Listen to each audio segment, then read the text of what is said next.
നിങ്ങളുടെ favourite shows ഇനി ഒരിക്കലും മിസ്സാവില്ല. ഇപ്പോൾ C5 കാണും നിങ്ങളുടെ ഫേവറേറ്റ് ഷോ തികച്ചും സൗജന്യമായി.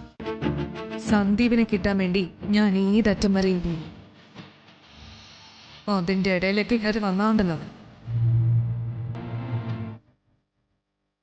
ഇതാ ഞാൻ നിന്നോട് ഒന്നും പറയാൻ വരാത്തെ. പറഞ്ഞ പിന്നെ കണ്ണൊരുത്തലും ഭീഷണി. അവന്തി കേട്ടിട്ട് കാര്യങ്ങൾ പറഞ്ഞിട്ട് മനസ്സിലാവുന്നില്ല. ഏട്ടത്തെ ഇത് എന്ത് കണ്ടിട്ടാ വാശി കാണിക്കുന്നതെന്നാ എനിക്ക് മനസ്സിലാവാത്തെ. അനുജെ, എല്ലാരും പറയുന്ന കാര്യങ്ങൾ ഒന്നിലും നീ മനസ്സിലാക്കാം, അല്ലെങ്കിൽ തള്ളിക്കളയാം. നീ ആദ്യം മനസ്സിലാക്ക, എന്നിട്ട് അവന്തി കേട്ടത്തെ പറഞ്ഞ് മനസ്സിലാക്കി. ഇനിയും അർച്ചനയോട് മത്സരിച്ച് തോക്കരുതെന്ന് നീ തന്നെ ഏട്ടത്തോട് പറഞ്ഞ് മനസ്സിലാക്കും. എല്ലാവരും കൂടെ മത്സരിച്ച് എങ്ങനെയില്ലേ ഈ വീടിന്റെ സമാധാനം തകർന്ന ഒരു അപേക്ഷ എനിക്കുണ്ട്.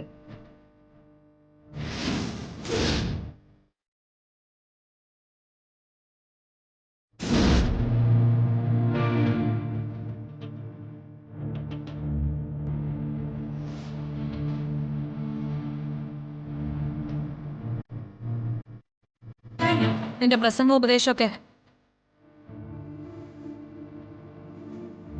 നിനക്ക് ഇത്രയും കാര്യങ്ങളൊക്കെ അറിയാമെങ്കിൽ നീ മോട്ടിവേറ്റ് ചെയ്യേണ്ടത് എന്നെ.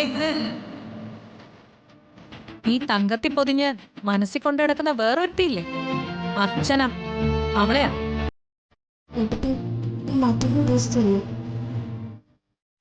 അന്നയ്ക്ക് കാര്യങ്ങൾ മനസ്സിലാവുകയാണെങ്കിൽ മനസ്സിലായിക്കോട്ടെ എന്ന് കരുതി ഞാൻ പറഞ്ഞേ ഉള്ളൂ. നീ ആരോട് ഇവിടെ ഉപദേശിക്കാൻ?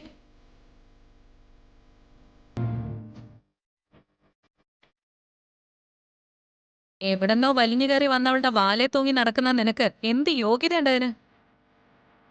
അവള് പറഞ്ഞു വിടുന്ന കാര്യങ്ങൾ അതുപോലെ ഇവിടെ വന്ന് പറയാൻ നിന്നാലുണ്ടല്ലോ. അച്ഛനടുത്ത് എവിടെ നിന്ന് വലിഞ്ഞു കയറി വന്നാലും എൻ്റെ അടുത്ത് തന്നെ. അവൻ്റെ അടുത്തെ പോലെ തന്നെയാ എനിക്ക് അർച്ചനടുത്തി. പിന്നീട് വ്യത്യാസമുള്ളത് അവൻ്റെ അടുത്തേക്കാൾ കൂടുതൽ സ്നേഹം അർച്ചനടുത്തേക്ക് എന്നോടുണ്ടെന്നുള്ളത്. അർച്ചനടുത്ത് എന്ത് ചെയ്താലും അത് ഈ കുടുംബത്തിന്റെ നല്ലതിനാണ്. അതുകൊണ്ട് ഏത് കാര്യത്തിനും ഞാൻ അർച്ചനടുത്തിനൊപ്പം നിൽക്കുള്ളൂ.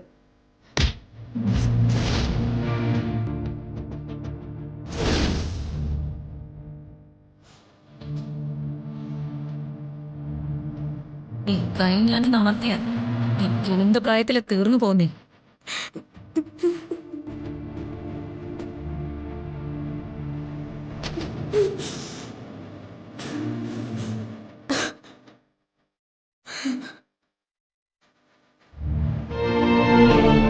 ഇനി ഒരു തവണ കൂടി എന്റെ മുന്നിൽ നിന്ന് എനിക്കിതിന് സംസാരിച്ചാലുണ്ടല്ലോ,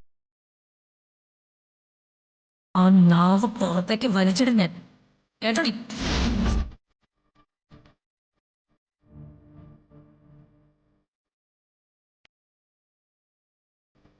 ഇനിയിപ്പോൾ ഇമാതിരി ഉപദേശം കൊണ്ടുവന്ന തലമുടിയെ ചുറ്റിപ്പിടിച്ച് ചുമരിലേക്ക് അടിച്ചേക്കണേ അവിടെ.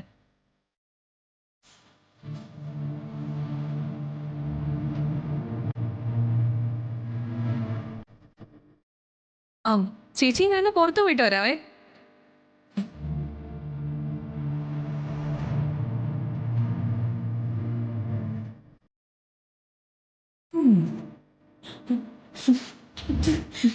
ഡൗൺലോഡ് ചെയ്യൂ C5 ആപ്പ്. കാണൂ എല്ലാ എപ്പിസോഡുകളും സൗജന്യമായി.